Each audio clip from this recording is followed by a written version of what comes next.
Bueno, buenas noches. En mi caso, em, quisiera pues empezar por asumir este tutorial que les quiero compartir para que quede un poco más claro cada una de las teorías que hemos recogido de los filósofos, la importancia de la filosofía en la educación, y cómo ésta se remonta en la actualidad y cómo estas teorías y estas escuelas pues si hicieron o no hicieron parte de la historia de la educación también en Colombia.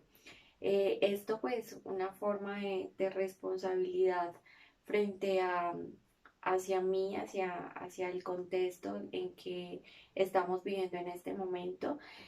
Por lo tanto, la última clase pues que asumimos de cada una de sus exposiciones, de que muchos se prepararon muy bien, pero quiero aumentar un poco más cada una de esas propuestas que ustedes colocaron ahí en escena en las exposiciones para que quede mucho más claro lo que la filosofía de la educación y la pedagogía se pretende. Entonces voy a iniciar con esta frase que es un párrafo de Rousseau, donde dice: todas las instituciones sociales en que vivimos sumidos sofocarían su natural manera sin sustituir otra cosa. Nacemos débiles y necesitamos fuerzas. Nacemos desprovistos de todo y necesitamos asistencia. Nacemos sin luces y necesitamos de inteligencia. Todo cuanto nos falta al nacer y cuanto necesitamos siendo adultos se nos da por la educación. La de la naturaleza no depende de nosotros. Arranco con esta propuesta porque desde Rousseau vamos a ver toda esa praxis de la formación que se necesita en la pedagogía, pero antes de Rousseau quisiera darles a conocer pues las primeras propuestas en pedagogía de lo que se ha hablado. Decimos que se encuentra en el siglo cuarto y siglo quinto antes de Cristo, ¿sí? Una propuesta frente a la pedagogía con la paideia. La paideia, ¿sí? ¿En qué se reconoce en esta filosofía antigua? Porque estamos hablando de una filosofía donde aparece Sócrates, Platón y Aristóteles, donde pues ustedes conocen que es la filosofía presocrática, y esto nos habla acerca de la paideia como una mirada de la formación en el hombre, ¿sí? Pero desde desde el bien o el bienestar, ¿sí? Se puede decir bienestar frente a esa formación, ¿sí? Que es lo que se quería en esos tiempos. En esos tiempos lo que se quiere desde los estoicos, los helénicos y los socráticos es que se forme al hombre desde su misma percepción, desde su misma naturaleza. Entonces, ¿para qué? Para llegar a que ese hombre sea un hombre virtuoso, ¿sí? A lo que ellos querían era que en esa formación se pretenda o se realce sobre todo al hombre virtuoso. ¿Y cómo se llega a ese hombre virtuoso? Pues con la toma de decisiones. Que el hombre sea el que tome decisiones, el que resuelva sus propios problemas, el que asuma su formación. Entonces, en la paideia griega lo que se quería era formar al hombre, pero sobre todo que él mismo se dé cuenta de su formación, que él mismo sea el que se forme. Entonces lo que hacía Sócrates con sus discípulos era persuadirlos, insinuarles en la distancia de lo que se quería. Entonces ese es el verdadero pedagogo, pues digámoslo así, desde este siglo, desde la filosofía antigua. Estamos hablando de una filosofía antigua. En esta fase de la filosofía antigua, pues esa propuesta por la pedagogía, por la educación, es más que todo de una formación libre, ¿sí? Una formación de convertir a ese hombre en un hombre virtuoso, en un hombre para el bien, ¿sí? Para la polis, en un hombre político, ¿sí? Que se forme en la política, que sea un hombre libre, ¿sí? Que en su tratado pues que se logre que ese hombre llegue a esa libertad, pero que también llegue a esa felicidad, ¿no? Lo encontramos con la ética de Nicómaco de Aristóteles, lo encontramos en los diálogos de Platón, en la República de Platón, y con Platón aquí encontramos algo muy bonito en Platón con el mito de la caverna y con el diálogo de Alcibiades, de Sócrates con Alcibiades, cómo Sócrates orienta, pues guía, da luces a ese discípulo para que él forme su ser y lo que quería Alcibiades era formarse como un hombre político. Entonces Sócrates lo que hacía era que él mismo se diera cuenta qué es ser un hombre político, cómo se forma, qué es la política, cómo se constituye y lo que hacía con Alcibiades era caminar junto a él para que en la conversación, en el diálogo que se iba haciendo, pues se iba Alcibiades dando luces y dando propuestas de lo que es ser un hombre político. En esa formación es muy bonito el diálogo porque ellos empiezan en la montaña, en la cima de una montaña, y Sócrates lo deja caminar, ¿sí? Ascender en esa montaña, ¿sí? Porque inician desde abajo y empieza Sócrates a ascender a la montaña y ya cuando están en la cima de la montaña, Sócrates lo deja solo, ¿sí? Que él sea el que siga su propio devenir, sus pasos, ¿sí? Que él sea el que forme su ser y en eso consiste la paideia, ¿no? Que el hombre sea el que forme que se forme como hombre, ¿cierto? Que él mismo asuma esa formación, o sea, él mismo. Entonces, ¿para qué? Para llegar a un bienestar, para convertirse en hombre virtuoso, para convertirse en hombre de bien, para la toma de decisiones. Siempre Sócrates dejaba que sus discípulos tomaran las decisiones más apropiadas para lo que ellos querían ser, ¿sí? Sobre todo la formación de ese ser. Recordemos que en esta filosofía griega, la pedagogía, ¿sí? Esto es como lo más cercano a la pedagogía, a la paideia, que es el cuidado de sí. Pero recordemos también que quién era el pedagogo en esta época. El pedagogo en esta época era el que guiaba al niño a la escuela, ¿sí? El que llevaba de la mano al niño a la escuela. Entonces el propósito, la metáfora de ese significado, el que lleva al niño a la escuela, es lo que en la paideia se quería, ¿no? Que el pedagogo sea el que en la distancia de luces para que pueda el niño formarse, ¿sí? Y llegar, ¿sí? A la formación. Para que de ese niño, ese trance de niño a hombre, sea él el que se convierta en el responsable de su propia formación. Eso era lo que se quería, ¿no? Entonces luego, ya en la época moderna, ya podemos hablar, esto fue en el siglo XVII, ya hablamos de Rousseau, ¿sí? Específicamente en el siglo XVIII, ¿sí? En la época moderna, ¿sí? Inicia en el siglo XVII con Descartes, con este filósofo que es el padre de la modernidad, pero quien asume pues otras posturas que lo vamos a ver. Entonces vamos a ver que esta modernidad tiene como dos perspectivas que afrontar, ¿no? Entonces encontramos que en la época moderna Descartes, ¿sí? Asume el método, el discurso del método, como una de las formas para formar al hombre, ¿cierto? Para la formación, ¿sí? Entonces, lo que hace Descartes en esa formación, digámoslo así, en la propuesta que tiene Descartes en la educación, es a través del método, ¿sí? Entonces, Descartes no deja a un lado lo que fue la escolástica, que pues para recordarles un poco, esta escolástica fue el método utilizado en las universidades y en la educación durante toda la época de la época medieval.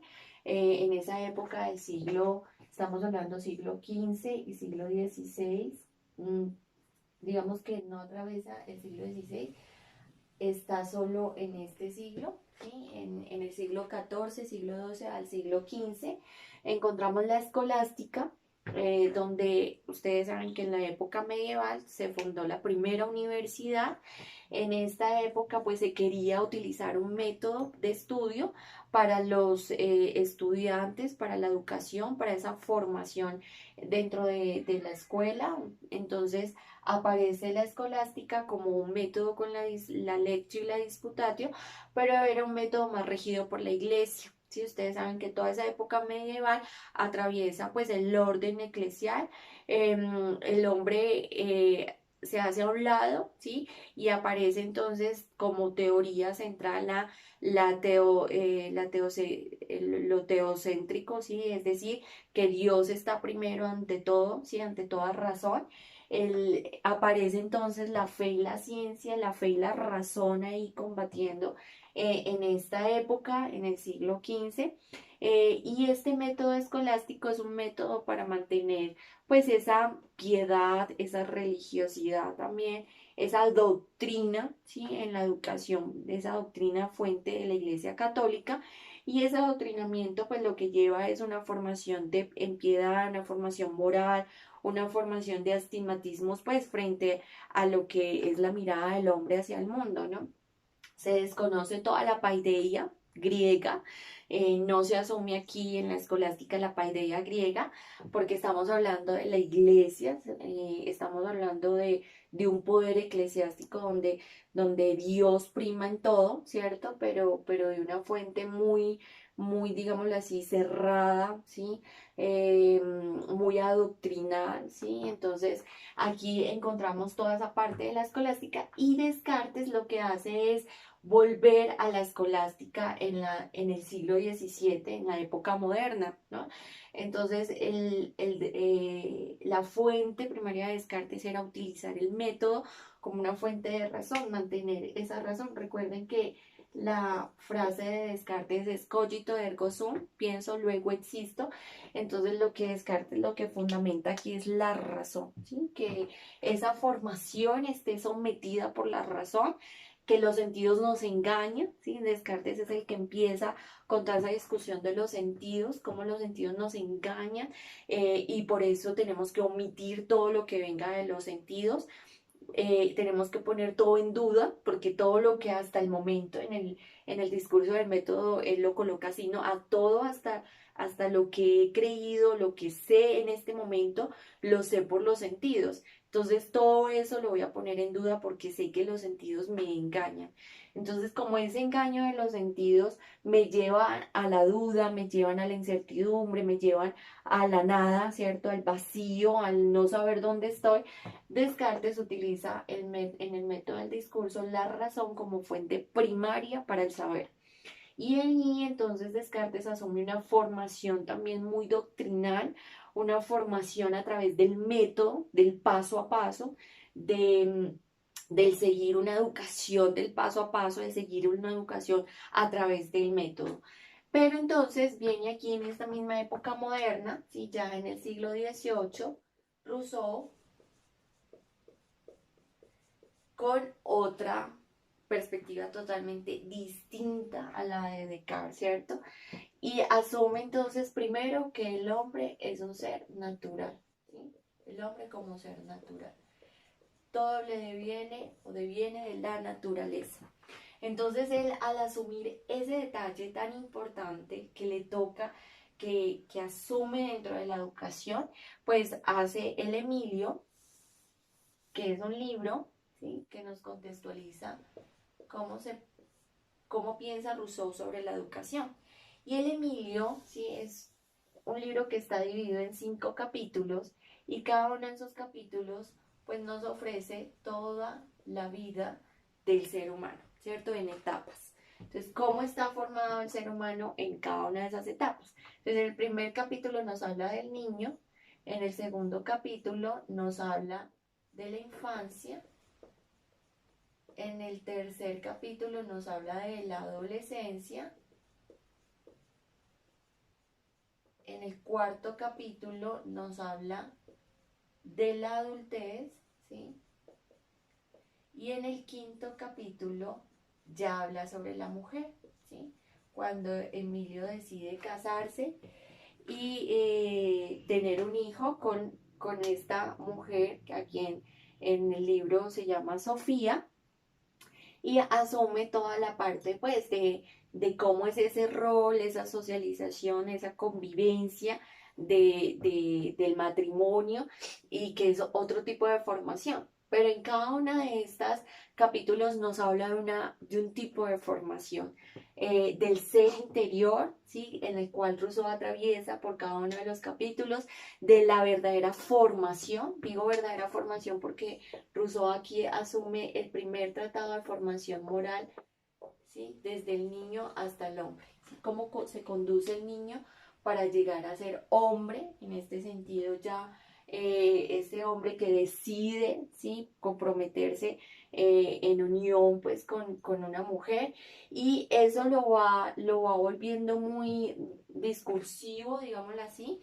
Algo muy interesante que se nota en el libro de Rousseau es esa formación del ser de niño a hombre en cuanto a la moral, ¿sí? En cuanto a la ética. Entonces, cómo Emilio reacciona frente a las distintas problemáticas que se le presentan en la sociedad. Entonces, Rousseau ahí aparece todo cómo en cada una de esas etapas reacciona frente a esas propuestas, ¿sí? Culturales, sociales, que debe asumir un hombre cualquiera.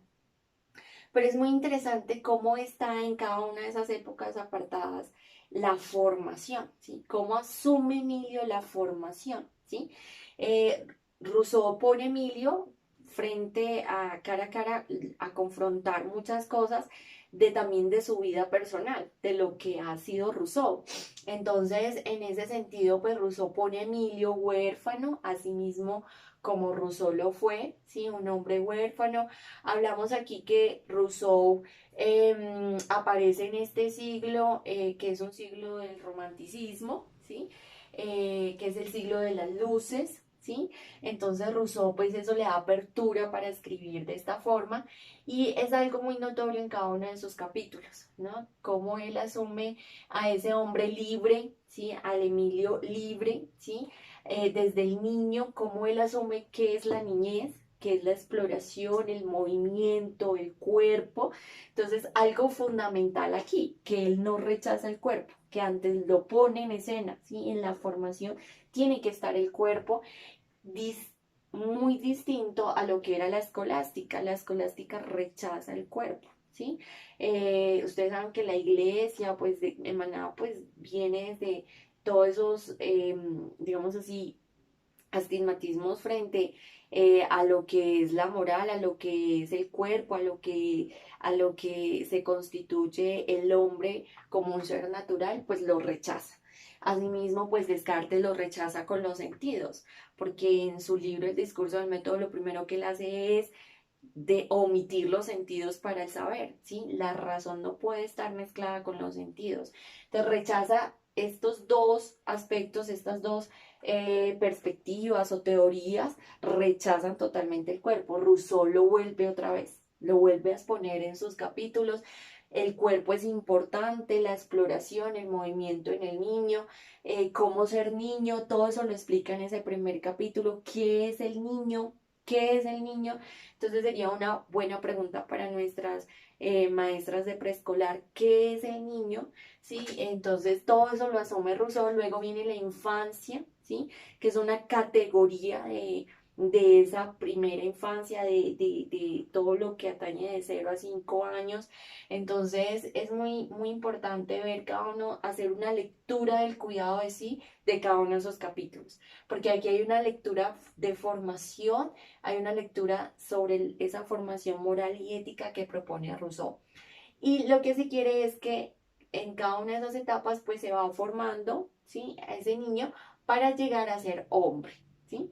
Entonces lo que Rousseau le apuesta ahí en la pedagogía, lo podríamos deducir o sacar del Emilio o de la educación, así se llama, es que en cada una de esas etapas lo que se construye en la pedagogía es eso, es acompañar al niño a que sea hombre. Eso es la pedagogía para Rousseau, acompañar al niño para que se convierta en hombre. ¿Y cómo se acompaña al niño para que se convierta en hombre? Pues respetando primero que todo ese ser, como un ser natural, como un ser sacado de la naturaleza. Y no estamos hablando aquí de ese ser, pues que tiene que estar en medio de los animales o en medio de los árboles o abrazar árboles todo el tiempo o estar en comunicación con la naturaleza o ver parpadear la mariposa. No es como esa lógica del ser natural.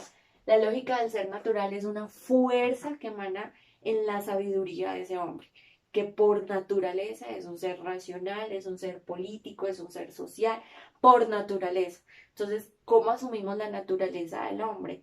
Pues con todos esos deseos, con todas esas exploraciones, con todo lo que el campo, ¿cierto?, del hombre eh, desea ser y quiere mantenerse ahí, ¿no? Pero desafortunadamente esta formación moral, ¿sí?, que nos propicia Rousseau en su libro, pues desgraciadamente, digo así, en Colombia no se fundamentó, ¿sí? Estamos hablando aquí ya de nuestro contexto, ¿sí? No se ve al niño como lo vio Rousseau en 1690, en 1792, que escribió su libro. No se ve, ¿sí? En Colombia no notaron eso. En Colombia se registra en el periodo de colonización la escolástica, ¿sí? Entonces lo que trajo Colombia con las comunidades religiosas, los jesuitas, los franciscanos, los dominicos, con todas las comunidades religiosas, es la escolástica precisamente en todo ese periodo de colonización en Colombia. Entonces, en ese periodo de colonización, lo que hicieron fue mantener ese método escolástico en nuestras escuelas. Entonces, se rechaza nuevamente el cuerpo, la moral, ¿sí? La moral se rechaza el cuerpo y la moral es el fundamento, ¿no? La moral es el fundamento de la educación en Colombia. Pero, ¿cómo es esta moral? Porque si aquí hablamos de una formación moral y aquí hablamos también de una formación moral, pero que proviene de la escolástica, ya es una formación diferente, ¿no? Es una formación de adiestramiento, es una formación de adoctrinamiento, ¿sí? La moral estaba más regida por la piedad, por la iglesia, por el alma, ¿cierto? Por una formación de un alma que vaya, ¿sí?, direccionada al cielo. Y aquí, pues, la moral es una moral muy distinta, ¿no? Es una moral más de acogida de ese niño, ¿cierto? De su personalidad, de cómo a través de su exploración, de su movimiento, de su ternura y de todo lo que posee ese niño, pues puede él admirar muchas cosas, ¿sí?, que están a su alrededor y que él mismo decida, ¿sí?, qué hacer con eso. Pero acá no, ¿no? Acá el niño no decide. Y tampoco el hombre, ¿cierto? No se forma el niño para que llegue a ser hombre. Lo que se quiere aquí formar es un alma, ¿cierto? Que vaya directo al cielo, entonces todo es malo, esto es bueno, ¿qué es lo bueno? Entonces se divide lo bueno de lo malo, cómo usted puede seguir el camino, ¿cierto? Que conduce al bien y que lo conduce a una vida más allá, ¿cierto? De lo terrenal. Entonces, esto es la figura que vemos aquí, es un poquito para explicar cómo esta época moderna pues nos enseña muchas cosas frente a lo que es la educación. Luego viene en esta época moderna, luego de Rousseau, viene Kant, ¿sí? Todavía estamos hablando del siglo XVIII con Kant. Emmanuel Kant recoge muchas cosas de Rousseau y se dice pues que el aporte que Kant hace, que Immanuel Kant hace a la educación es muy, digámoslo así, muy corto o muy poco. Lo que realmente Kant pues va a asumir en sus escritos es todo acerca de qué es la moral, ¿cierto? ¿Qué es la crítica? ¿Qué es la práctica? Hace una división entre lo teórico y lo práctico, pero desde ahí podemos fundamentar cómo él apuesta o qué aportes le hace a la pedagogía y a la educación. Immanuel Kant hizo un aporte muy importante que es a través de sus estudiantes universitarios, dejó un texto que es el Tratado de la Pedagogía o la Pedagogía. Es un texto muy corto y Kant aquí por primera vez asume la pedagogía como ciencia, ¿sí? La pedagogía es una ciencia, es una teoría, ¿sí? Y pues Kant dice, pues al contrario que Rousseau, aunque haya tomado muchas cosas de Rousseau sobre la formación, Rousseau rechaza la escuela, ¿sí? Para Rousseau no hay que someter la formación en un establecimiento educativo, en un establecimiento carcelario, no, ¿sí? Para Rousseau la escuela, o sea, no existe, ¿sí? La formación no se da por la escuela, ¿sí? No existe, rechaza la escuela, la formación se da a través de la fuera, ¿sí? Es decir, la formación se da en que ese niño, ¿sí? Sea el que es, en lo que es su entorno, en la búsqueda de su ser, de todo lo que, pues de todo lo que tenga expuesto en su entorno. A diferencia de Kant, Kant sí dice que se necesita de la escuela, que se necesita de los establecimientos educativos para poder educar, para poder hacer que esta ciencia pues sea educable, ¿sí? En ese tratado pues de Kant, de ver la pedagogía como ciencia, pues asume, ¿cierto? Algo muy importante que es todo el aspecto del ser natural y el ser práctico, el ser racional. Para Kant, sí, existe una posibilidad entre lo físico y lo práctico, ¿sí? La educación física y la educación práctica. Entonces Kant resuelve eso a través, pues, de toda su mirada de cómo la educación física, pues, lo que hace es un poco también adiestrar ese cuerpo y cómo la educación práctica lo que hace es que ese cuerpo, pues, explore, saque todo lo que lleva en sí. Entonces, ahí hay una, digamos, un argumento frente a lo que Kant piensa en la pedagogía y en la educación. Algo muy importante, Kant es un filósofo que aparece en el periodo de Ilustración, en el periodo donde pues el abordaje de los libros, todo el mundo tenía derecho a leer, a escribir, lo que no pasaba aquí en la escolástica, en este siglo XV, donde aparece la lectio y la disputatio, ¿cierto? Y la división de las artes y la división de la ciencia, la medicina, la teología, la filosofía, como habían unas ciencias más importantes que otras y pues dividían todo eso y el médico tenía que saber de física, tenía que saber de teología, tenía que saber de filosofía, todo aparece ahí, pero eso es una razón para que Kant pues diga cómo salir de la minoría de edad, ¿sí? Que es otro de los aportes en la formación que Kant hace dentro de la pedagogía. Salir de la minoría de edad es poder llegar a pensar en sí mismo, ¿sí? Sobre tu condición de vida, ¿sí? Y Kant asume toda una propuesta de qué es el hombre, ¿sí? El hombre debe ser un ser libre, debe ser un ser feliz, debe ser un ser bueno, ¿sí? Un ser virtuoso, pero para convertirse en todo eso, el hombre tiene que primero pensar en sí mismo.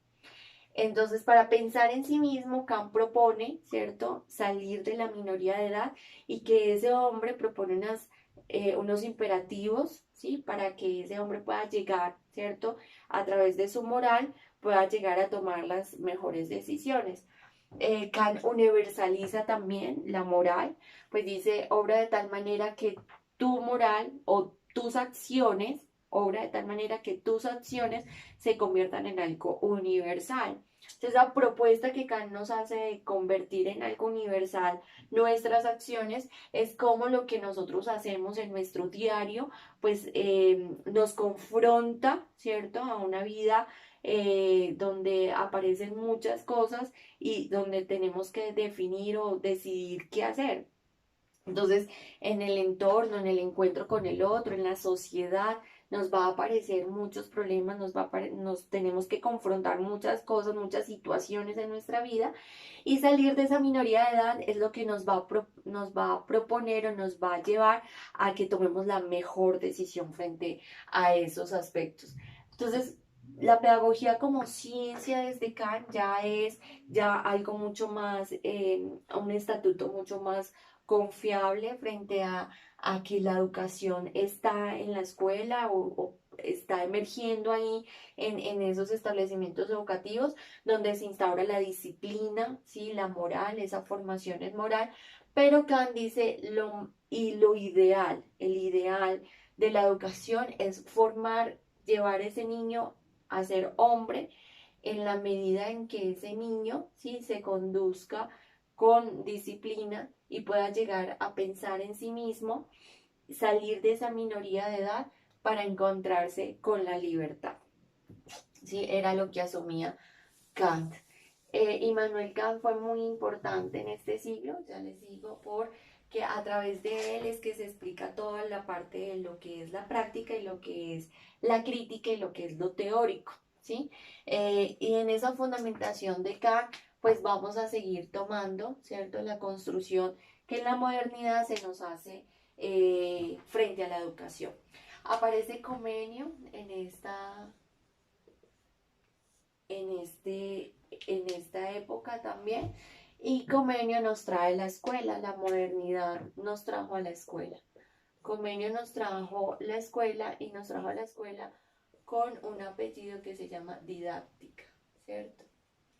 La didáctica, Comenio la toma también desde la escolástica, desde todo este método escolástico, porque lo que quería Comenio era, bueno, utilizar materiales o recursos para la educación, ¿sí?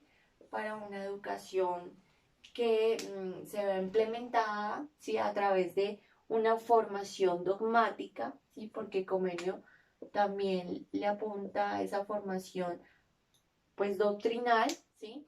Entonces aparece todo este entramado entre la escuela, ¿sí? Cómo se crea la escuela a través de Comenio y qué era lo que quería Comenio también frente a esa escuela. Entonces el adoctrinamiento, la formación en la piedad, en la religiosidad, que es una formación también cristiana, ¿no? A través de esos valores cristianos. A Colombia le llegó eso, ¿sí? Le llegó Comenio, ¿sí? Entonces, a través de esos útiles escolares o esos materiales escolares, de esos recursos, pues también se adoctrina, ¿no? Y se lleva esa formación, una formación cristiana, ¿sí? Una formación que se sigue, ¿cierto? Con muchas controversias frente a la situación del cuerpo para nuestros educadores físicos, pues cómo se define el cuerpo, lo corpóreo, la corporalidad. En este tratado de convenio pues no se asume eso, ¿sí? Lo que se quiere es adoctrinar, lo que se quiere es mantener, ¿cierto? Un seguimiento de ese niño, ¿sí? Cuando llega a la escuela, atiborrar de conocimientos y de contenidos mediante una didáctica que ya sabemos que es el cómo educar, ¿cierto? Entonces el arte de educar que estaba en Rousseau, en Kant, en Luke, que fueron pues como los filósofos que dieron pie a la educación o que escribieron en este siglo XVIII sobre la educación, pues se queda a un lado. En Colombia no se pensó en eso y yo creo que hasta ahora pues no se ha pensado en muchas de esas cosas que los filósofos afirmaron en su época. La paideia se desaparece aquí en la escolástica y en el método de Descartes y en Comenio, ¿sí? La paideia desaparece, recordemos la paideia que es una formación libre, que el mismo hombre asume su formación como ser natural, pero en Rousseau y en Kant la volvemos a encontrar, ¿no? En Locke, en Rousseau y en Kant volvemos a encontrar esa paideia que es querer que el hombre se forme a sí mismo y que llegue, ¿cierto? A esa libertad, a esa felicidad que se quiere que se llegue pues en la educación. Entonces en esos tratados luego encontramos ya, después de esta época moderna, encontramos a la contemporaneidad con Nietzsche y encontramos a Foucault, ¿sí? Entonces Nietzsche y Foucault van a ser nuestros contemporáneos, quienes asumen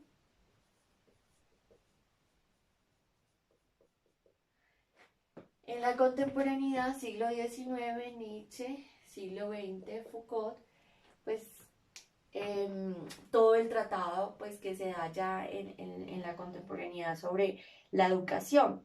Entonces, para afirmar un poco lo que Nietzsche habla y lo que Foucault retoma mucho de Nietzsche, pues vamos a hablar que antes de esto se existió, ¿sí?, la escuela alemana, que también se funda pues terminando el siglo XIX y comienzos del siglo XX, con Herbart, es el filósofo, que nos va a traer la formación vista desde otro campo. Ya hemos hablado de la formación como paideia, la formación desde Rousseau, la formación desde Kant, que es salir de la minoría de edad. Vamos a hablar de la formación en la escuela alemana, que es la primera escuela que se forma para hablar, ¿sí?, sobre la pedagogía, sobre pedagogía. Herbart entonces nos va a tratar la formación como la Bildung, ¿sí?, que es, bueno, cómo cultivar al hombre, como el cultivo del hombre, ¿cierto? En ese cultivar al hombre, ¿de qué? De valores, de disciplina, de principios, de leyes, de normas, es decir, cultivar al hombre en un hombre moral, ¿cierto? Toda la formación moral del hombre se encuentra en la Bildung, que es la escuela alemana que nos va a tratar Herbart acerca desde una línea mecanicista, ¿cierto? Desde una línea científico-mecanicista,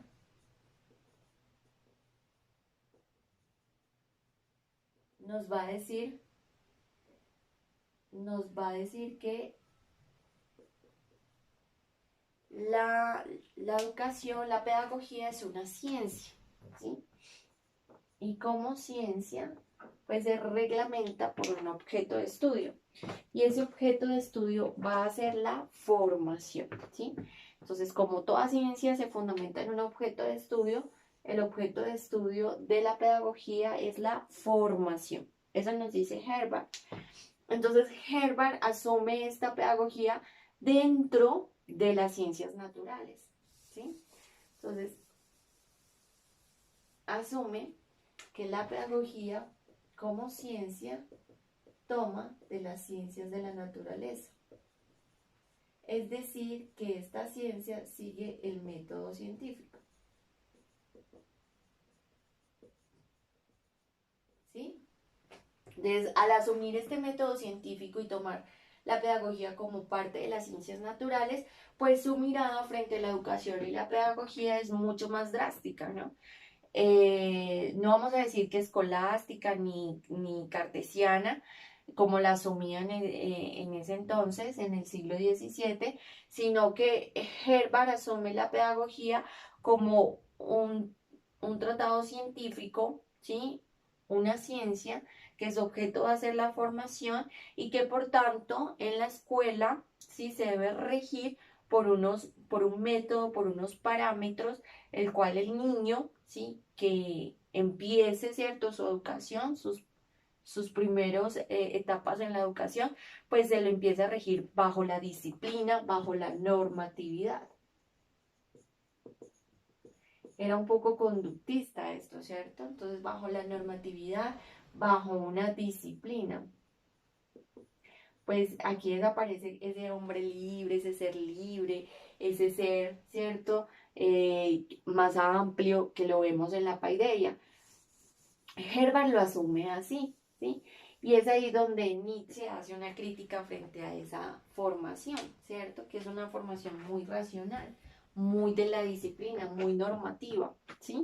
Entonces Nietzsche va a asumir que esta formación que nos habla Herbart, pues no es la que se quiere. Entonces Nietzsche, ¿qué va a hablar de la formación? El vitalismo. ¿Qué es el vitalismo para Nietzsche? Es poder llegar a ser libres conduciéndonos nosotros mismos con toda esa fuerza de la naturaleza. Entonces Nietzsche habla un poco acerca de ese ser también natural que les da lugar, ¿cierto?, a sus deseos, que da lugar a sus propias virtudes, sin necesidad de ser sujetado por otro, ¿sí? Es decir, el vitalismo de Nietzsche es recuperar, ¿sí? Ese hombre natural, ese hombre libre, ese hombre, ¿sí? Que se constituye en sí mismo por la naturaleza y pensar nuevamente en ese hombre racional que no direcciona nada. Entonces, Nietzsche también le va a hacer una crítica acá frente a a lo singular de lo universal, ¿sí? Nada tiene por qué ser universal para Nietzsche. Cada quien tiene sus ideales, cada quien tiene sus deseos, sus virtudes, por tanto hay que respetarle ese vitalismo en esa persona que es como las emociones, esos sentimientos, esas experiencias que tiene el hombre que ha construido ese ser para, sí, formarse a sí mismo. Nietzsche dice que la naturaleza tiene una fuerza tan poderosa que el hombre es capaz de formarse a sí mismo. Es como un ejemplo de cuando nosotros vamos a una universidad pública y a una universidad privada. Entonces, siempre nuestra educación ha sido en una universidad, en una educación pública, digámoslo en este ejemplo. Y hay otra persona que siempre ha sido en una educación privada. Entonces, ¿cuál va a ser mejor educado? Digámoslo en este sentido, el de la educación pública o el de la educación privada. Entonces, para Nietzsche, el mejor educado es el que ha encontrado esa fuerza natural en su ser para asumir quién es, ¿sí? Para asumirse a sí mismo su formación. No quiere decir que lo uno sea malo y lo otro bueno. En este sentido, el vitalismo es que todos tenemos esa fuerza vital que nos hace producir, que nos hace pensar, que nos hace sentir, que nos hace desear. Por tanto, la educación prima en esa formación de ti mismo. Por eso esa metamorfosis que hace Nietzsche sobre el niño, del camello al león, del león a niño. Entonces, ¿por qué se regresa al niño? Porque para Nietzsche el niño tiene toda esa fuerza natural, como lo asume Rousseau. Entonces, ese vitalismo de Nietzsche nos pone como en concreto a pensar en nuestra formación. Ahora que ya somos adultos, que somos maestros, muchas veces pensamos que la formación deviene de otro, ¿sí? O sea, me deviene de otro. Entonces, quiere decir que yo soy bien formado siempre y cuando he ingresado a las mejores instituciones, he tenido los mejores recursos, tengo los mejores libros, he tenido los mejores maestros, pero lo más importante aquí es cómo tú lo has conseguido, cómo tú lo has hecho, qué esfuerzo tú has hecho para conseguirlo, cómo tú has descubierto esa verdad.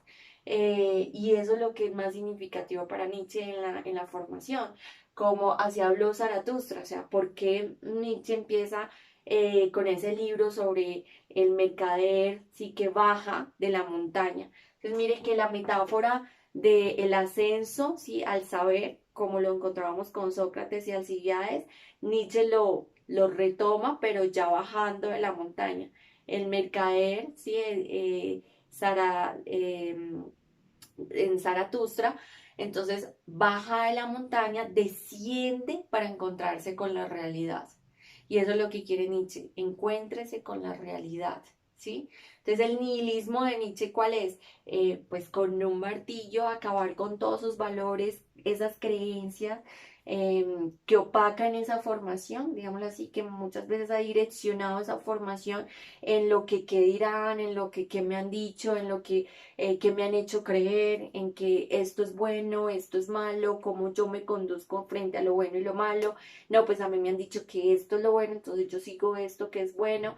Em, pues para Nietzsche, ¿no? ¿Sí? Es quitar todo eso, ¿sí? Pero cómo yo quito mis creencias, las cosas que han construido en mí, pues para Nietzsche es volver, ¿cierto?, a nacer, ¿sí? Es volver a ser niño y recuperar ese vitalismo, esa fuerza natural que todos tenemos para llegar a esa realidad, ¿sí? A esas realidades que son también históricas, que son narrativas, que son hechos, ¿sí? Que circundan en el entorno y que yo tengo que mirar cómo me encuentro ahí, ¿sí? Cómo entro en esa realidad, ¿sí? Cómo hago parte de esa realidad. Por eso Nietzsche pues estaba muy contrariado con la religión, con la moral, con la cultura. Para él la cultura es la creación más dañina para el hombre, ¿sí? Porque la cultura lo que hace es ceñirte a un grupo y seguir eso. Pues Nietzsche considera que cada quien tiene esa autonomía para hacer de sí mismo su propia cultura, pero no habla de la cultura, ¿no? Sino para hacer de sí mismo lo que él quiere. Entonces Foucault va a retomar un poco la genealogía moral de Nietzsche, pero lo más importante del aporte Foucaultiano es que Foucault pues, nos abre la perspectiva en la educación, en la pedagogía y sobre todo en la investigación, y es que Foucault nos va a hablar de los discursos, ¿sí? ¿Sí? No es que exista un establecimiento educativo que forme a ese ser para convertirlo en hombre, que forme al niño para convertirlo en hombre. No es que exista la escuela como tal, como escuela, sino que existen los discursos, ¿sí? Y Foucault es muy claro frente a eso de qué son esos discursos. Los discursos en la escuela no es la escuela de cuatro paredes. Los discursos de la escuela son esas normativas, esos saberes, todo lo que representa la escuela, ¿sí? Esa convivencia que hay también en la escuela, ¿sí? Y todo esto tiene un discurso de poder y de saber, ¿sí? ¿Sí? Ese currículum. Entonces todo eso tiene un discurso y todos esos discursos nos da un plano de formación. Porque ¿quién nos recuerda a su maestra de primaria que siempre le decía la diferencia entre el sonido, entre la B y la D, o entre la D y la T, ¿sí? Para no equivocarnos. Cómo esa maestra cuando escribe, por ejemplo, el gato maulla, ¿sí? Entonces una maestra que escribe el gato maulla,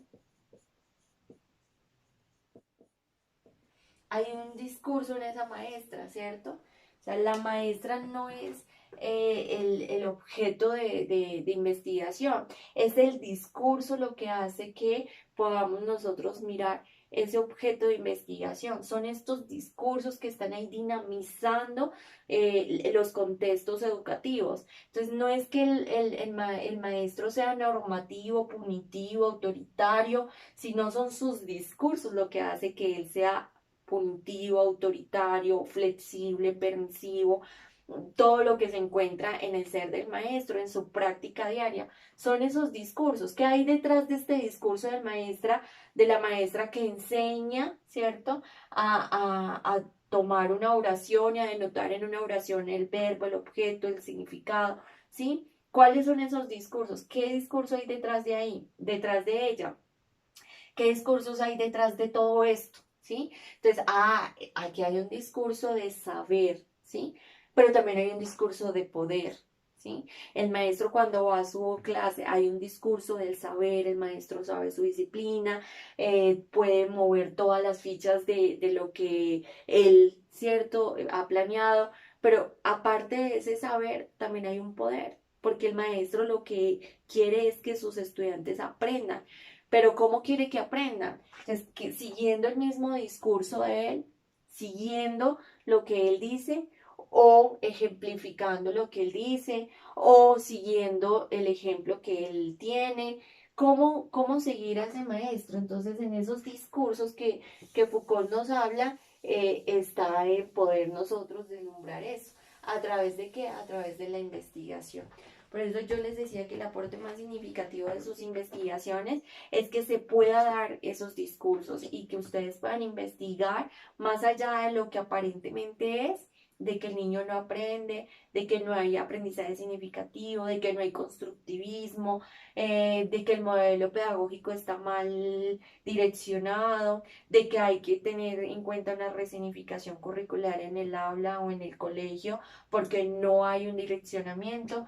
Más allá de todo eso, de echarle la culpa al maestro, al estudiante que no aprende o al maestro que no enseña bien, es mirar esas prácticas de discurso, ¿sí? Que son prácticas de sí. cómo mirar esas prácticas del discurso dentro de Foucault, ¿sí? Entonces aquí tenemos que Nietzsche pues hace una crítica a Herbart frente a esa formación. La formación no debe ser normativa, la formación tiene que ser orientada bajo los pilares del mismo hombre como un ser natural. En esta pedagogía, en esta escuela alemana, también vamos a ver otra apuesta, que es la apuesta de Dilthey, ¿sí? Dilthey que nos habla sobre la formación. Entonces Dilthey nos va a hablar la formación como o desde las ciencias del espíritu, porque él asume, ¿sí?, que la pedagogía proviene de las ciencias del espíritu y esta pedagogía que proviene de las ciencias del espíritu es una pedagogía más humanista. ¿Sí? Y esta pedagogía humanista, ¿sí?, pues se enlaza con las ciencias sociales, que es una mirada más interpretativa de la realidad. Entonces ya deja a un lado el método científico, es interpretar la realidad a través de la hermenéutica. Entonces ya no es el método científico, sino la hermenéutica, la que aparece en Dilthey, y la formación vista como cultivo del ser. Entonces también aquí vemos esa formación como un ideal, ¿no?, que tenía Rousseau y Kant, que es la formación de ese cultivo del ser, en dejar ser libre, en dejar ser a esa personita para que él pueda tomar sus propias decisiones y asumir las cosas que él crea que le conviene y que estén bien. En ese sentido, entonces encontramos, ¿sí?, que la escuela alemana, sí, a su vez todo el aporte que hizo Kant, que hizo Rousseau, en cuanto a la educación, pues desafortunadamente en Colombia no llegó.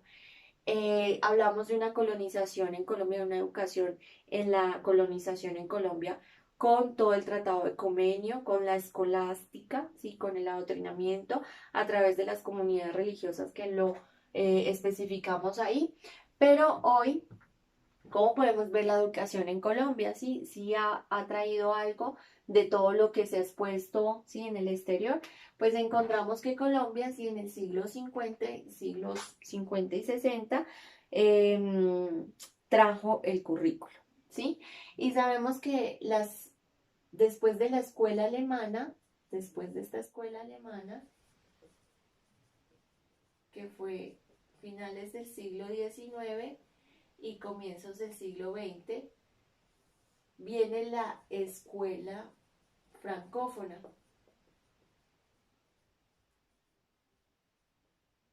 ¿Sí? En esta escuela francófona, que ya hablamos del siglo XX, donde Durkheim,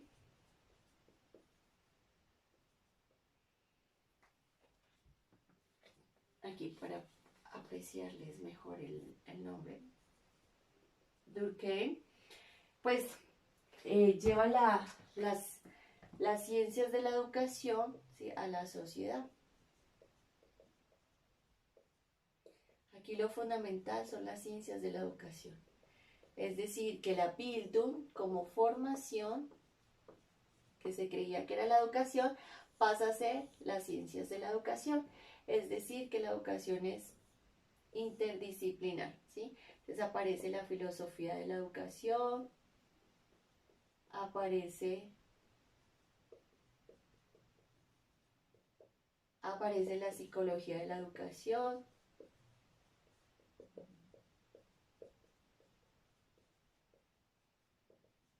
aparece la antropología de la educación,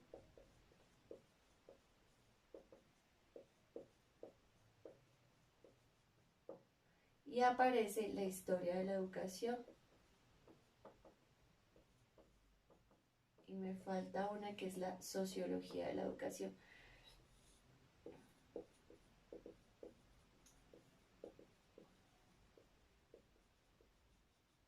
Entonces aparecen cada una de sus ciencias, cada una de las ciencias sociales, porque todas estas hacen parte de las ciencias sociales.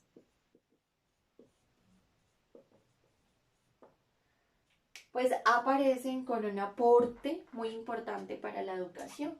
Entonces, esta mirada es una mirada global de la educación. En las escuelas francófonas lo que se quiere es que la educación se represente en la sociedad, ya no solamente en la escuela, ¿sí? La Bildung, la formación vista en esas etapas de niño a hombre en la escuela, en los establecimientos educativos, sino que se vea vista en la sociedad, ¿sí?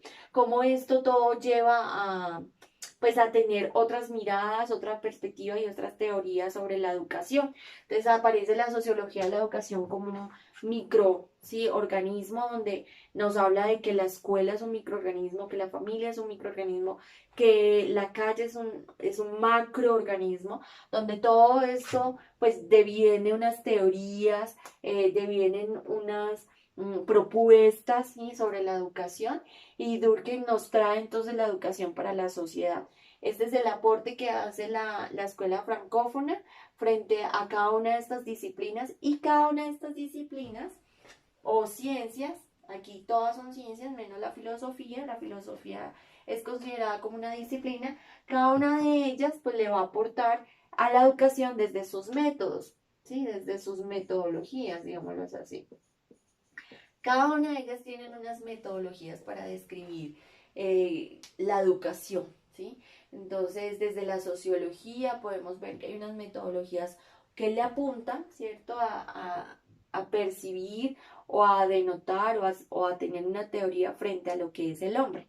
¿Qué es el hombre para cada una de estas ciencias? La psicología, ¿no? A través de todos estos tratados psicológicos, ese aporte del constructivismo, del conductismo, todo eso viene desde la psicología.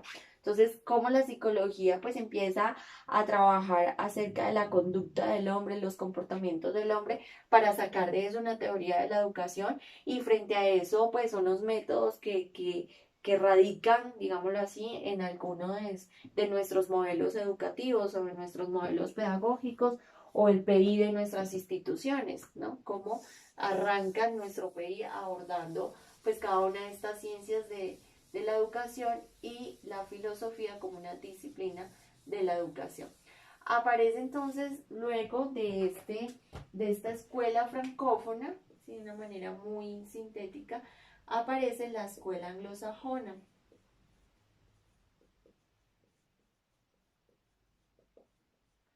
Esta escuela anglosajona pues nos va a mostrar que ya no son las ciencias de la educación, sino el currículo, ¿sí? Entonces, mire que aquí todavía se habla de una pedagogía. Aquí se deja a un lado la pedagogía por todo el sistema educativo, por todo el entramado de la educación a nivel global, ¿sí? General. Y aquí ya se deja a un lado la pedagogía y la educación por un currículo. ¿Qué es el currículo? Pues es como el plan de estudio, ¿cierto? Los cursos programados para el direccionamiento de la trayectoria de esa formación del niño o del joven o del adulto, ¿sí? En la perspectiva donde se encuentre. Entonces, la escuela anglosajona lo que quiere a través del currículo es la fabricación, ¿cierto? Es volver expertos en la mano de obra al estudiante, al aprendiz, para para la industria, ¿sí? Para la industria. O sea, esto era lo que se quería en ese tiempo. Aquí aparece la evaluación por primera vez a través del currículum. Aparece la evaluación. Aparece toda esta mirada de las competencias, ¿sí? O sea, lo que se quería es formar en la mano de obra, ¿sí? Entonces, lo que se quiere formar al estudiante es para el capitalismo, para la industria, para que sea un excelente obrero en todo esto que aparece en la escuela anglosajona, que es la escuela donde se encuentran estos países, Estados Unidos, Gran Bretaña e Inglaterra, ¿sí? Entonces, esto es una mirada, ¿sí? Frente a qué le apostaba a cada una de esas escuelas y adivinen qué, o sea, lo que pasa aquí es cómo esto, ¿sí? Se vive en nuestro país. Pues en nuestro país no dejaron a un lado la escuela alemana, la Bildung, la formación en la pedagogía, dejaron a un lado las ciencias de la educación y apropiaron el currículo, ¿sí? Entonces eso es lo que se vive en nuestro Colombia. desde los siglos 50 y 60, pues la apropiación del currículo que hasta ahora tenemos, ¿no? Que el currículo por competencias, algunas instituciones tienen la libertad de escoger su propio currículo y aparece el currículo integrador, el currículo flexible, el currículo crítico social. Entonces, aparecen muchas apuestas, digamos, hacia el currículo por la necesidad misma, pues, de los contextos, ¿no? Entonces, el currículo en toda Latinoamérica es el ideal, digamos así, de la formación que se ha encontrado en estos países y pues en Colombia no es ajeno a eso, ¿no? Entonces toma el currículo como una propuesta educativa y lo asume desde ahí, ¿no? En esta misma posición que nos encontramos en Colombia, pues aparece, ¿cierto? En los años 70 y 80, la educación popular. Esta educación popular es muy dada a los latinoamericanos, ¿cierto? Esta educación aparece en Latinoamérica, ¿sí? Entonces, la educación popular, ¿cómo se presenta? Pues la educación popular es una contrahegemonía, ¿cierto?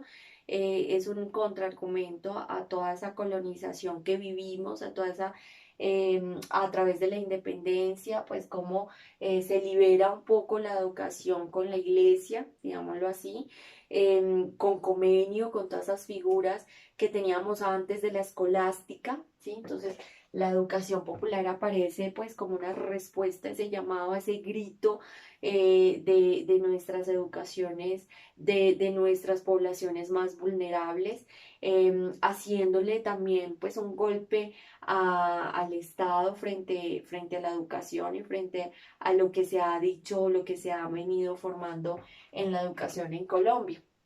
La educación popular es una propuesta, sí, que nos lleva a una educación colaborativa, a una educación diversa, ¿cierto? Por lo diverso, por el otro, a una educación que le apuesta, ¿cierto? A los más vulnerables, a nuestros estados, pues que han sufrido tanto en nuestras poblaciones como son los pobres, ¿sí? Entonces al analfabetismo, a todas esas situaciones. Y aquí encontramos dentro de la educación popular a Freire, ¿sí? Como un gran pedagogo dentro de esa pedagogía crítica. Y dentro de esa pedagogía crítica que trae Freire, pues es una apuesta, ¿cierto?, a todo ese materialismo histórico que trabajó Marx en su tiempo, pues Freire lo trae a colación, pero es una apuesta sobre todo a esa práctica del maestro frente al otro, ¿cierto? Esa pedagogía crítica que es una pedagogía que toma un híbrido, ¿sí?, sobre el materialismo histórico, sobre el lenguaje, ¿sí?, y sobre esa apuesta crítica desde la escuela de Frankfurt, donde se viene a dar, ¿cierto? Donde se viene a dar todo lo que es la escuela crítica, la teoría crítica. En la escuela de Frankfurt, que es europea, pues trabaja toda esa apuesta de lo crítico, de salir de ese método científico, de explorar, ¿cierto?, otros métodos como es la hermenéutica y el trabajo por las ciencias sociales y por la relación entre teoría y crítica. O teoría y práctica, perdón, en este sentido. Entonces, lo ideal de Freire, ¿cuál fue? ¿Sí? Llegar a ese híbrido del materialismo histórico, el lenguaje y la crítica para ponerlo en la escuela. Pero algo muy importante de la pedagogía crítica en Freire, en Maclaren, en Giraud, en Kemis, que son autores muy importantes en esta pedagogía, pues hablamos de que ellos no proponen la pedagogía crítica dentro de la escuela, sino por fuera de la escuela. Hay algo muy interesante en estos pedagogos y es que la pedagogía no debe estar, o sea, no se funda en la escuela, como lo decía Rousseau, como lo dijo Sócrates, como lo decía Kant. La pedagogía no debe fundarse en la escuela, la pedagogía está en el afuera, está en el otro, en esa sensibilidad por el otro, en esa formación, ¿cierto?, que se descubre en el afuera, no en la escuela. Entonces, la primera propuesta de la pedagogía crítica es el afuera, ¿sí? Es que pensar esa pedagogía desde el afuera. Y pensando esa pedagogía desde el afuera es una pedagogía para el otro, ¿sí? Es una pedagogía de la sensibilidad, es una pedagogía que no conduce, ¿sí? Que no adiestra, que no está conduciendo. Es decir, yo llevo como maestro una planeación, unos talleres y conduzco a que el otro lo haga y ya, sino que es una pedagogía de la trascendencia, ¿sí? Que lleve, ¿cierto?, a explorar en ese hombre a autogobernarse, ¿sí? Lo principal de esta pedagogía es que el hombre pueda gobernarse a sí mismo.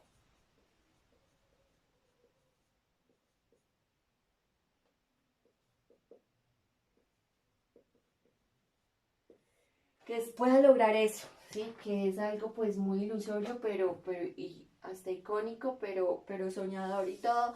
Es lo que Freire siempre asumía en sus propuestas, en sus libros, como la pedagogía de la esperanza, la pedagogía, la educación bancaria, ¿cierto? Esta pedagogía crítica es muy, valga la redundancia, muy crítica, muy posicionada frente a ese lugar que tiene el otro, a ese lugar de la política y sobre todo posicionada al capitalismo, ¿cierto? Entonces tiene una posición sobre el neoliberalismo, sobre el capitalismo, sobre los monopolios, sobre la globalización y todo esto que trae, ¿cierto?, a lo local, cuáles son las políticas del lugar de lo local.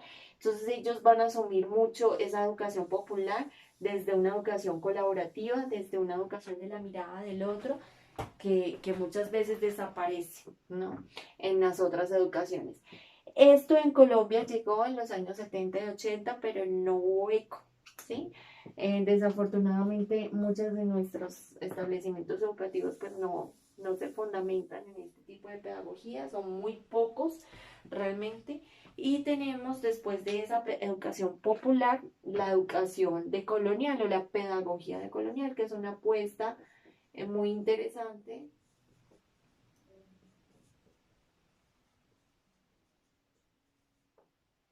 sobre las epistemologías del sur. Sí, aquí hay una episteme muy interesante,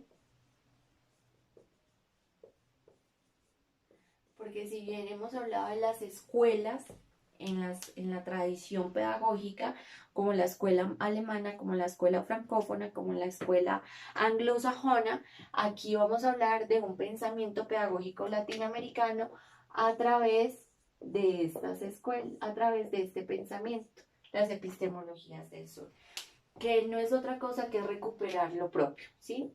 La recuperación de lo propio, que es decir, de lo nuestro, ¿sí? Entonces, volver a esa autogénesis de qué es lo nuestro. Si llevamos colonizados 500 años, ¿qué va a ser lo nuestro si todo, nuestros sustantivos, nuestras cosas, no, la, no las infundieron, nos la metieron, nos la arrebataron y nos metieron, ¿cierto? Otra cultura, nos metieron, ¿sí? Una colonización frente al cristianismo. Entonces, ¿qué es lo nuestro? Entonces la epistemología de eso lo que intenta hacer es recuperar toda esa espiritualidad de lo nuestro, ¿cierto? Que somos fuertes, que como lo decía Rousseau, ese ser natural, ¿sí? En Latinoamérica es muy, muy arraigado, ese ser natural. Entonces recuperar lo nuestro es volver a esos aborígenes, volver a la mirada dentro de las comunidades, pues, étnicas de nuestro país, como son las comunidades indígenas, las comunidades afrodescendientes, en este lugar, pues, afrocolombianas, y recuperar lo nuestro desde esos centros de apoyo de ellos, frente a ellos, cómo conciben sus cosmovisiones, toda la naturaleza que ellos representan, cómo ellos representan la naturaleza, y como dice Boaventura de Sousa Santos, es cómo nombrar lo propio, ¿sí? Cómo desnaturalizar lo que hay, en lo que hubo en el afuera, lo que se invadió, lo que se, se, se arraigó, ¿sí? Vamos a decir que muchos queremos más comer una hamburguesa, unas papitas fritas que un cuy, ¿cierto? Lo que muchos invadió, cómo nosotros desnaturalizamos todo eso, ¿sí? Que no es algo simple, es algo muy complejo, porque esto lo tienen muy claro nuestras comunidades indígenas y afrocolombianas, pero nosotros muy poco, ¿sí? Es decir, nosotros los mestizos, los blancos, los occidentales, ya tenemos unas puestas, unas propuestas, unas teorías, una episteme de la afuera que va en contraposición de lo que hay en nuestra tierra, en lo de adentro, ¿sí? Entonces esa propuesta de colonial es eso, es poder recuperar lo nuestro y llamar nuestros propios sustantivos, hacer nuestros propios sustantivos. ¿Cuál vendría siendo nuestros propios sustantivos? Entonces, por ejemplo, se habla mucho de la biopolítica de Foucault. Entonces, hablemos de cuáles serían nuestras formas de comunicar, nuestras formas de nuestros nuevos lenguajes, cómo sería eso, ¿sí? Y eso todavía está ahí, pues digámoslo así, en el fuego, porque la apuesta es muy ambiciosa, pero nunca, pues no alcanza esa episteme para llamarla escuela latinoamericana, sino que todavía seguimos siendo un pensamiento pedagógico latinoamericano, donde se centra en la práctica del saber del maestro. ¿Cómo es esa práctica del maestro? Entonces lo que queremos es que en esa situación pues el maestro sea el que hable de sus propias prácticas, que tome, que se abandere de sus prácticas, que se abandere de la escritura y que sea él el que escriba sobre su práctica. Entonces eso es algo muy difícil de encontrar, pero pues poco a poco se va logrando. Bien, entonces esas es como las apuestas. Si se me queda algo por fuera, pues necesito esos aportes, preguntas, si las tienen, que me envíen lo que necesiten frente a lo que ya se ha venido explicando. Digamos que esto era como un poquito más de conocimiento frente a todas las propuestas que se ha venido dando eh, y ampliarles un poco más la mirada frente a lo que es la pedagogía, ¿no? Ese es mi interés, que quede muy claro qué es la pedagogía, que es una pedagogía de la afuera, que la pedagogía no solo se encuentra, bueno, ahora que está situada en la escuela, pues la vemos en los maestros, ¿cierto? En sus prácticas, pero no se encuentra solamente ahí, la pedagogía es una apuesta más allá. Y esa apuesta más allá considero, ¿sí? En lo que he tenido trayectoria en la lectura, que la apuesta de Melich, que muchos ya hemos leído, Melich, Jean-Carles Melich y Fernando Bárcena, pues es una apuesta muy bonita acerca de cómo miramos la educación y cómo nosotros podemos pues llegar a esa liberación, ¿sí? Porque el pedagogo, quien es pedagogo es el que lleva a la liberación, no al conducción, no a la conducta, no a la disciplina, no está sometido a esos conductivismos, a ese constructivismo, a esa recuperación del examen y de evaluar por evaluar o de poner talleres por poner talleres o sino la implicación que lleva el ser pedagogo en cada uno de nosotros de apostarle a una recuperación del otro, apostarle a una sensibilidad por el otro, apostarle a la liberación del otro, sí, que el otro sea libre, que el otro sea feliz, que el otro sí pueda conseguir los anhelos y los deseos que ha querido en su vida. Entonces, Melissa y Bárcena, el libro La educación como acontecimiento ético, nos trae muchas de esas apuestas. Y es una mirada antropohumanista, esa apuesta que ellos nos hacen en la educación. Primero, asumir la ética como uno de los pilares más importantes para que la educación no sea un adoctrinamiento, ¿sí? La educación vista como un acontecimiento nos revuelca un poco a pensar en qué es eso del acontecimiento, ¿cierto?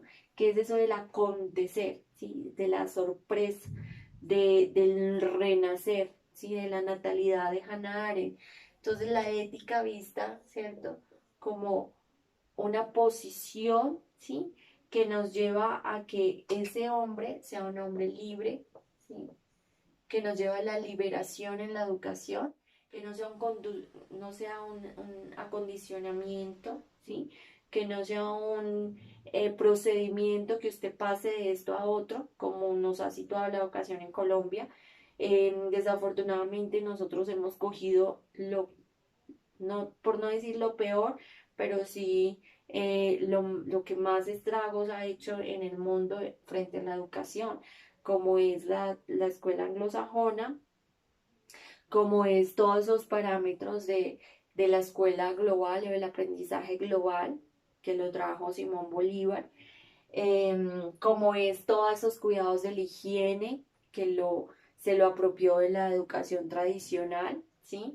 Como todos esos cuidados, pues, de la moral, de enseñarles lo correcto y lo bueno y lo malo al niño, como es la escolástica. Es decir, el panorama en Colombia es nefasto frente a la educación, ¿sí? La Banca Mundial siempre nos ha regido, la UNESCO nos ha regido, nunca hemos pensado nosotros por nuestra educación, nunca hemos hecho nuestra propia educación, siempre hemos cogido y hemos hecho híbridos de las peores educaciones o de los peores ejemplos de otros contextos, ¿cierto?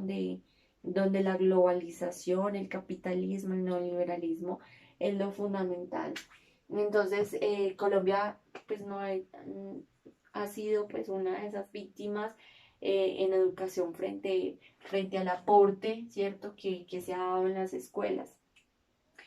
En cuanto a Melis y Bárcena, en el libro en la educación como un acontecimiento ético, pues es una apuesta, sí, que nos abre la mirada, que nos volca la mirada hacia eso de lo diverso que está en las pedagogías decoloniales, que en los años 70 y 80 tuvieron su furor y que hoy en día pues está recuperando mucho acerca de eso, que lastimosamente en nuestro país no ha hecho diálogo con eso, está empezando a tener algunas políticas frente a eso, pero no ha hecho mucho diálogo frente a esos saberes propios de nuestras comunidades, lo ha alejado, ¿sí? Lo ha querido extinguir, lo ha querido, ¿sí?, maltratar, lo ha querido ocultar, lo ha querido omitir. Sin embargo, la fuerza natural, como les hablaba desde el comienzo, esa fuerza de la naturaleza pues no ha dejado, ha mantenido, y la resistencia territorial que han hecho estas comunidades pues ha sido mucho más fuerte de lo que el gobierno sí ha querido contraer con ellos. Entonces esta apuesta por una ética en la educación es una apuesta de una mirada hacia el otro, ¿sí? De una mirada no indiferente sino deferente. ¿Qué nos habla de ellos sobre la deferencia? Es esa mirada al otro que acoge, ¿sí?, que lleva, ¿sí?, que sonríe, que lo vuelve huésped, ¿cierto? Que, que asume, ¿cierto?, una postura de responsabilidad frente al otro. Una mirada de otredad, de natalidad, como lo asume Hannah Arendt en el libro. Una mirada de otredad, ¿sí?, como la asume Levinas. Y una mirada de narrativas y de memorias, como la asume por Riquet. ¿Sí? Entonces en esas narrativas, en esos relatos de lo que es el hombre, pues aquí descubrimos cada una de esas eh, líneas, ¿sí?, o alas que le pone este filósofo contemporáneo a ambos. El uno es argentino, el otro español, donde asumen toda una postura antropohumanista de la educación, sí, que la educación no es estar conduciendo, estar fabricando, ¿cierto? Fabricar máquinas, porque eso es lo que se ha convertido en última en nuestra educación, fabricar máquinas para el mercado, fabricar máquinas para el consumismo, fabricar máquinas para nuestro capitalismo, para nuestra funcionalidad, cómo está funcionando nuestro Estado, nuestra economía, asimismo funciona nuestra educación, el encierro, la moral, ¿sí? El meterles una moral tan sesgada hacia la religión católica, pues no abre esas puertas a la mirada, sí, que la educación es, que es una educación más armónica, donde el hombre tiene que ser feliz, el hombre tiene que ser libre, y lo que buscamos en esta pedagogía antropohumanista es la liberación de ese hombre y la conducción de ese hombre de niño, ¿sí?, de niño a hombre, que es lo más importante de esta filosofía, ¿sí? No lo vamos a conducir, él solito va a ir, ¿cierto? Formado, va a formar, ¿sí? Se va a formar, ¿sí? Va a formarse y va a dar ese paso de niño a hombre, ¿sí? Pensar como niño, pensar como adulto, pensar como joven, pensar como hombre, ¿sí? Entonces, todas esas miradas nos lleva a eso, ¿sí? Nos lleva a pensar la educación como un acontecimiento ético que le proporciona, más no lo conduce, ¿sí? Le va a proporcionar, ¿sí? No lo va a conducir, ¿sí? Lo va a proporcionar. La pedagogía tiene que verse desde afuera, ¿sí? Desde el afuera. ¿Cómo hace ese llamado la pedagogía al niño? ¿Cómo le hace el llamado a la pedagogía al joven? ¿Cómo le hace el llamado a la pedagogía al adulto, al anciano y a convertirse, ¿cierto?, en un hombre que sabe tomar decisiones desde unas posturas éticas, ¿sí? Desde la otredad, desde la natalidad, desde las narrativas. Entonces esa es la puesta en escena que quería como indicarles desde esta posición pedagógica, que es una posición que restaura, ¿cierto? Que encamina, es una posición de liberación, más no de cohibición, más no de encierro, más no de autoritarismo, es una posición de una pedagogía de la ternura, una pedagogía de la sensibilidad, una pedagogía del amor. Eso es lo que les quería como aumentar un poco, porque sé que ya han venido leyendo muchas más cosas, pero queremos que lo que quiero, lo que pretendo es que podamos tener esto muy claro para que nuestras prácticas pedagógicas pues se vean volcadas a repensar en esto, ¿no? Y se recrean para repensar en esto. Repensar esto nos lleva a autoevaluarnos lo que hemos hecho hasta ahora como sujetos, como maestros, ¿sí? Distintamente la disciplina, pues cómo pensamos, ¿sí? Cómo reflexionamos y cómo estamos llevando esa educación. ¿Qué tipo de educación estás llevando tú como maestro en este momento? Sería la pregunta, ¿no? ¿Qué tipo de educación estás llevando tú como maestro al ver todas estas escuelas y todos estos caminos por recorrer? ¿Cuál sería tu camino para recorrer de ahora en adelante? Es como la reflexión que les dejo y pues nada, cualquier cosa estoy a la orden en esta posición de ayudarles y de confrontar muchas teorías para que tengamos un texto muy bonito y agradable para que podamos ponerlo en público y ver cómo piensan ustedes a través de la escritura. Gracias.